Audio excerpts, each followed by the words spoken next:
had meetings at practice Sunday evening.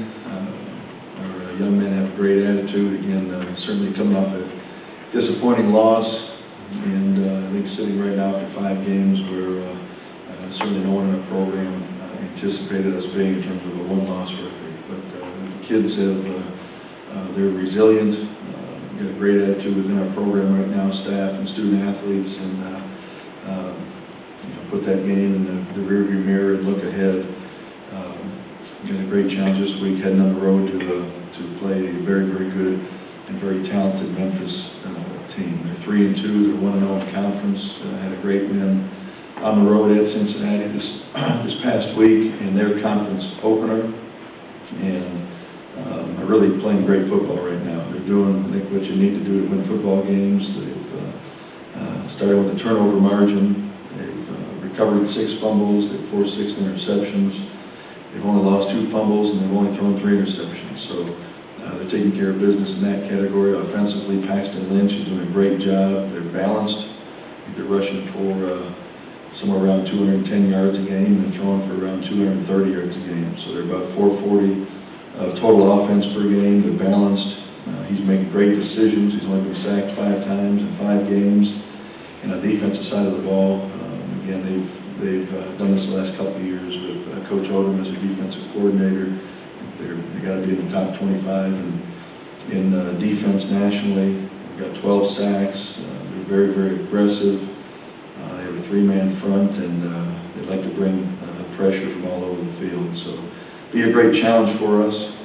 Again, said this before, we've got to prepare and really execute in all 3 phases and give our chance to be successful.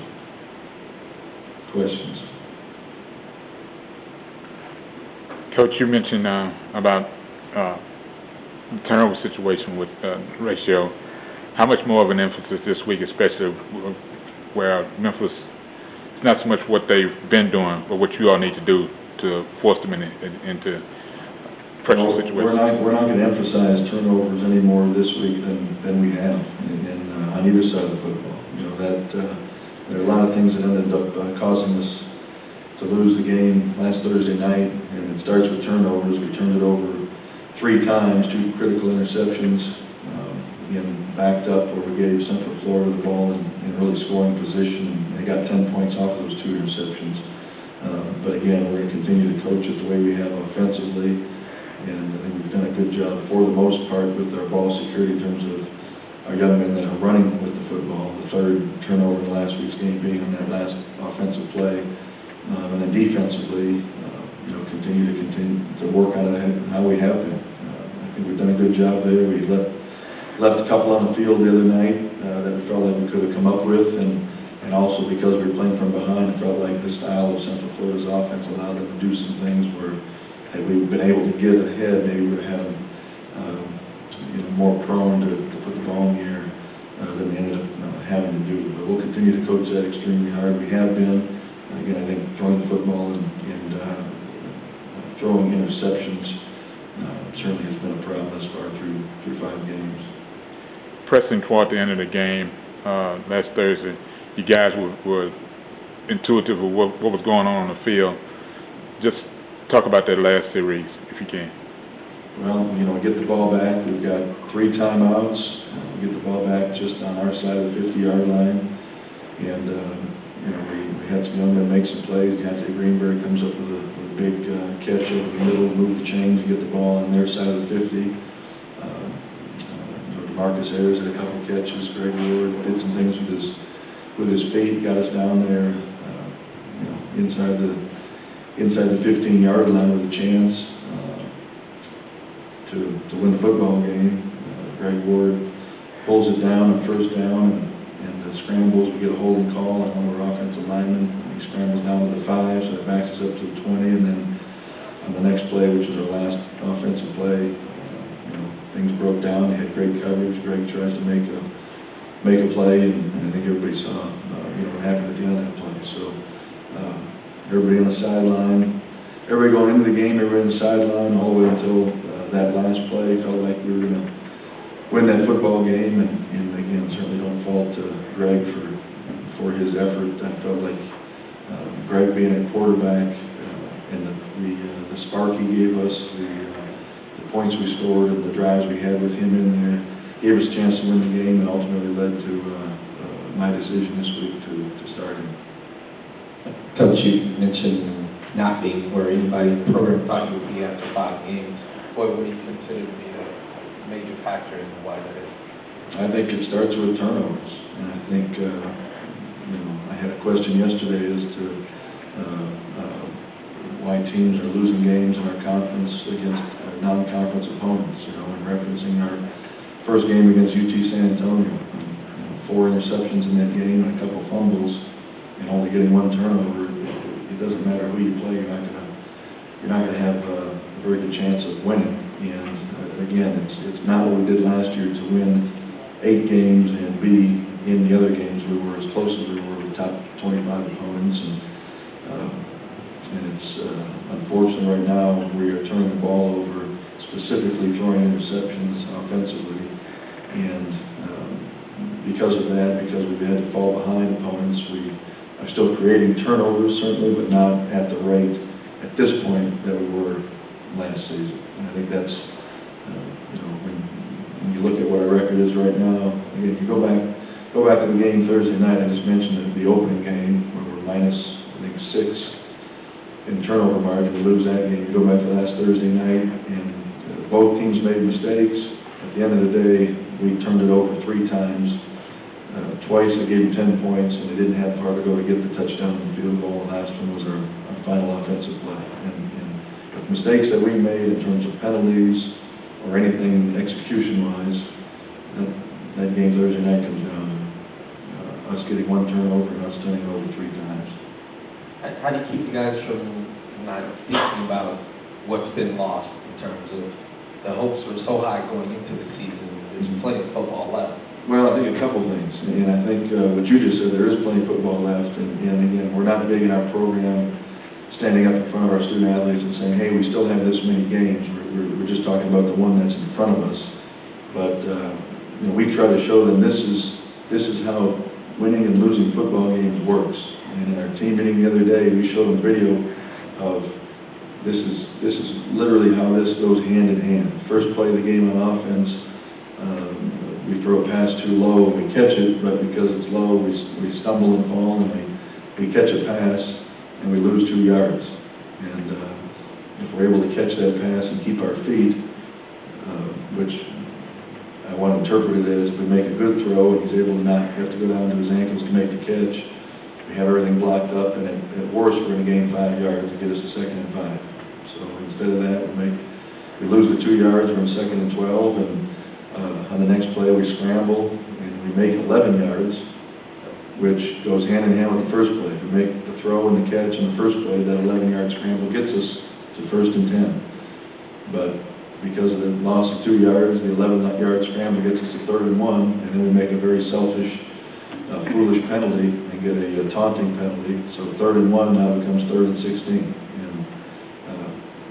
we can sleep in the office and look at film, and if we throw and catch that first one and we don't get a taunting penalty, the ball goes from the 25-yard line out to the 40-something yard line, and we're 1st and 10 and moving the chains and having confidence. And instead, we're back at our own 12-yard line punting the football in the 5th play of the football game Thursday night. So I think our young men understand how close we are and the mistakes we made. We talked about this as a team Sunday. We're going to get a holding call. We're going to get an inadvertent face mask on defense. But the false starts, of which we had 2 the other night, the delay of game, of which we had 1 the other night, we had 2 taunting penalties, which are certainly uncharacteristic of the 2 young men that received those penalties in our program. Those are all things we control, and we got to get cleaned up. And I think our student athletes recognize, while we're sitting here with a 2-3 record and an 0-1 conference record, how close we are to having a much better record than that. Obviously, nothing's going to change in those first 5 games. We got to correct it and move forward. And if we take care of our business in the turnover battle, and take care and play smarter football in terms of penalties, there's no reason why we can't be successful moving forward and still achieve the goals we have out in front of us. Coach, can you talk a little bit about your defense and the way they're playing this year to keep you in every game? I think our defense is playing exceptionally well right now, and I think they've got great confidence. I think they've got an identity. I think when you come out of a game and we didn't get the turnovers like we did not get last Thursday night, we only got the one. You can still look at the stats and say we're playing outstanding football. I think we had, as a goal, we want to have under 10 missed tackles and under 10 assignment errors. I think we had 4 assignment errors and 3 or 4 missed tackles. And I think they had a 52-yard touchdown reception on one of the certainly critical missed tackles. But other than that, I think they passed for a little over 100 yards. So 52 of it came on one play. I want to say they had somewhere in the low to mid 200s in total offense. So our defense, I think, is playing exceptionally well. They're keeping us in these games up to this point. And specifically, how about the play of Joey Inboo as far as, this past weekend throughout the season? I thought Joey's, a couple of things about Joey Inboo. I think he's playing exceptionally well right now. And I think, in our opinion, I think the game against Central Florida might have been his best game this season. UCF has a very, very talented center. We challenged Joey, put him and play him right on their center all game, and Joey had 10 tackles in this game, which you rarely ever see a nose guard, let alone any defensive lineman having 10 tackles. So Joey's playing exceptionally well, and as proud as we are of him, how he's playing in games, again, his leadership has really been tremendous as well. As the game went on with Greg Ford and at quarterback, what do you see on tape this week from him that made you decide to go with him as starter? Well, I think, I'm going to go back before the tape. I think he gave us a spark when he went in there, and he's been in the quarterback meetings. He's been doing both at practice, which certainly puts a lot on a young man's plate, if you will. And he led our offense down and directed some scoring drives. And with the way he played and his ability to extend plays, again, the last play we had in the game on offense obviously was not a designed run. Rather, at the 20-yard line, and coverage was good. It dropped into coverage, and he saw a seam and took it against, I think, one of the most talented linebackers in our conference. Made him miss around the 10-yard line, and got free down the sideline, gave us a chance to win the game. So, again, based on what he did in the game in terms of leading us to scoring drives, his ability to extend plays, really, that's what I saw staying on the sidelines, and I think watching the tape really confirmed it. And do you think that always seems to talk about it opened up from it, doesn't it? The play action passing like it was there, the play action, the handoffs, the options. Well, I think in terms of extending plays, when your quarterback's got that ability, I think it can open up a lot of things. You can talk about, you can sit there and design quarterback runs all night, and some of the best quarterback runs that Greg had Thursday night were the pass plays where he just tucked the ball and ended up running for 17, 20, 25 yards. So,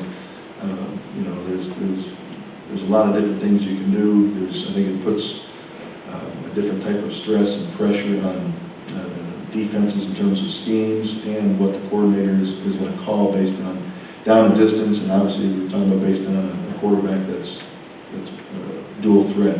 So, he can throw it, he can run it, he can hand it off, and then he can scramble, and when he scrambles, he can run with it, and when he scrambles, if a defender makes a decision to come off, he can, like he did the other night, throw the receiver downfield and get his yards off a broken play, if you will. So I think there's a lot of things, a lot of dimensions Greg adds coming in playing quarterback. On tape, what do you see from Memphis that made you fit, and they played some really good, obviously top 225 teams, close losses, so what do you see from their defense? Well, they're a very good defense, and they were a very good defense last year. we put the film on, obviously, and watch our game from last year. I think I looked, we had total offense, we won the game 25-15 last year. Our defense recovered 4 fumbles, held them to 0 touchdowns, 5 field goals, and we only turned the ball over 1 time, did not throw an interception. I don't think our passing stats were very good last season in this game. The opening drive, we go down the field, we score a touchdown on a throw to Daniel Spencer, and then we end up, I think, scoring later on. But Memphis was ahead in the third quarter of this football game. So, and again, I think we had 247 yards last season total offense against them. So they've been a good defense. You can see the aggressiveness. Again, just turn the film on. They got a 3-man front, and they're bringing 4 or 5 almost every snap, and they're being opportunistic this year. They got a bunch of seniors on their defense. They've had a number of interceptions. They've scored defensively. They're taking the football away. I think that it's one of those where certain teams you play and you know exactly how they're going to line up. And Memphis, our student athletes, really got to do a great job of studying them to know exactly what they're doing on every down, in distance or based on field position.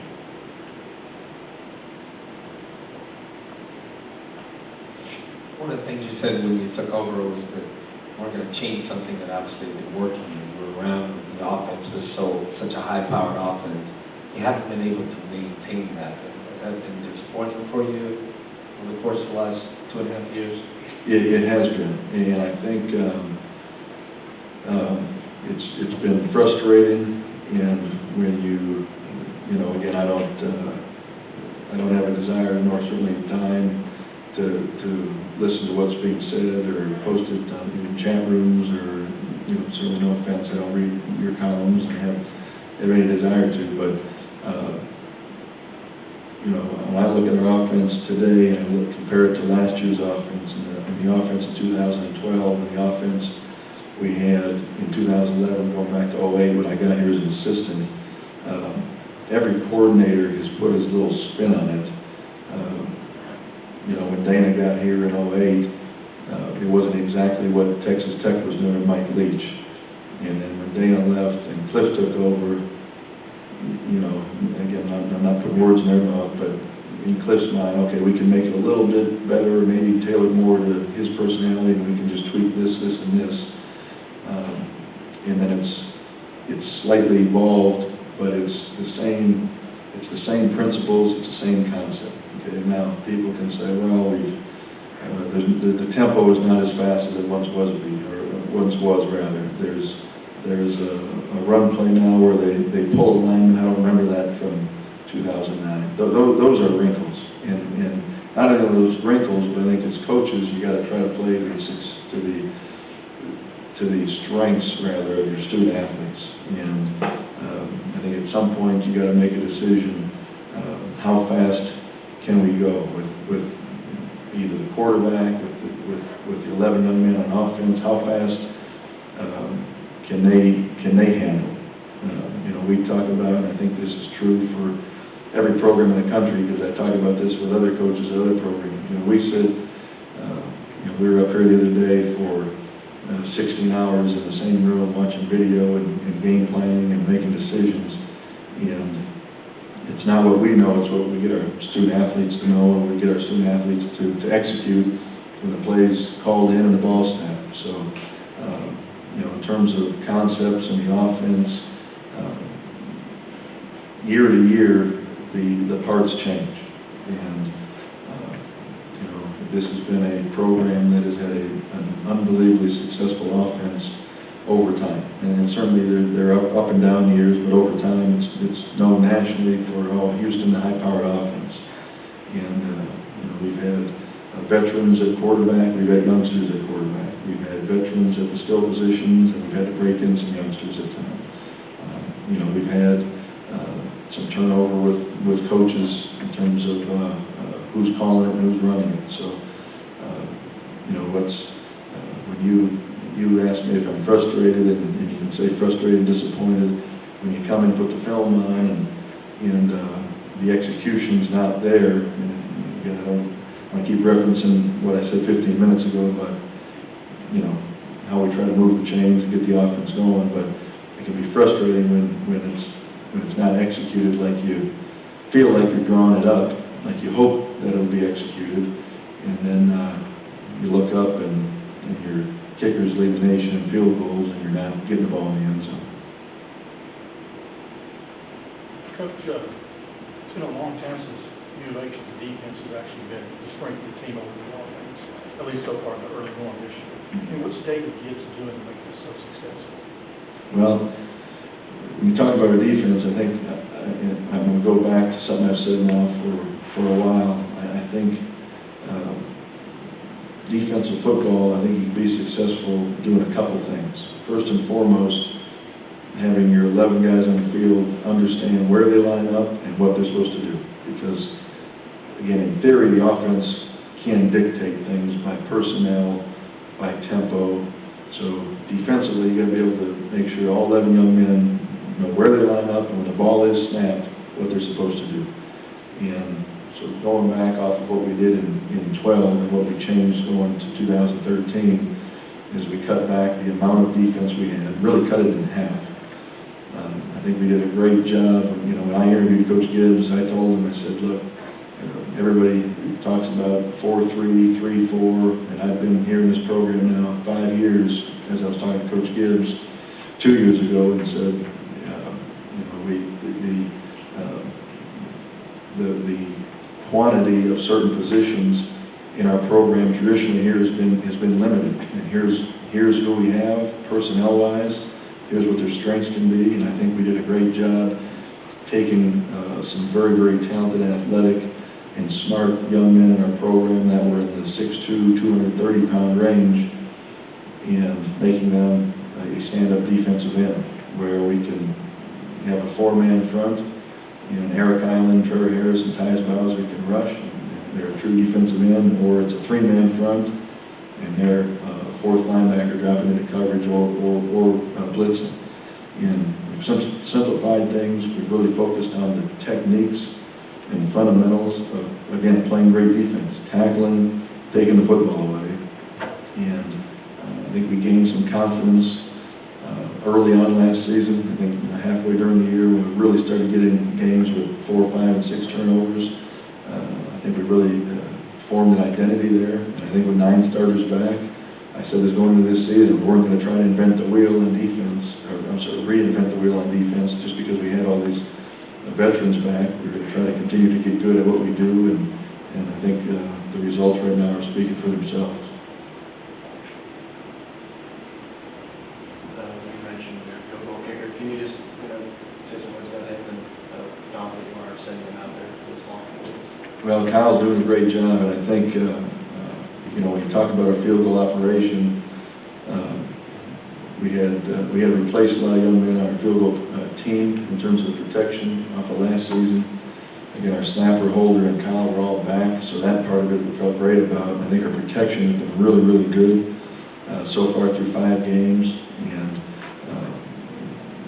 we smile about it because I think we've missed 3 or 4 extra points, but he's been really good on the field goals, and you know, even in the game Thursday night, we had some mistakes at quarterback where we're in good field goal, makeable field goal range on 3rd down, and we take a sack.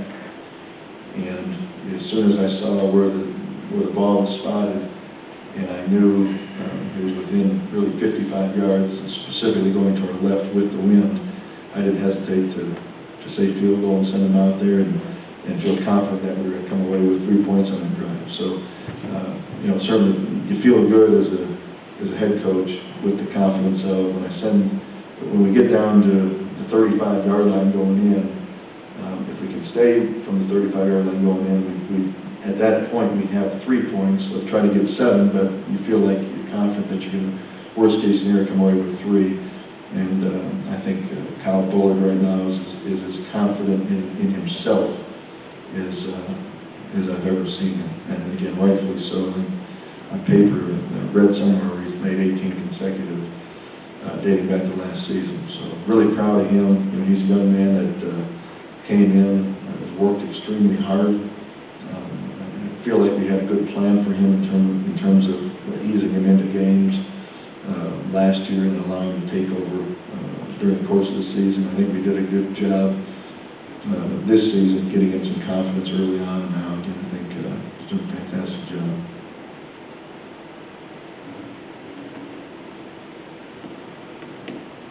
Thank you, sir. Thank you.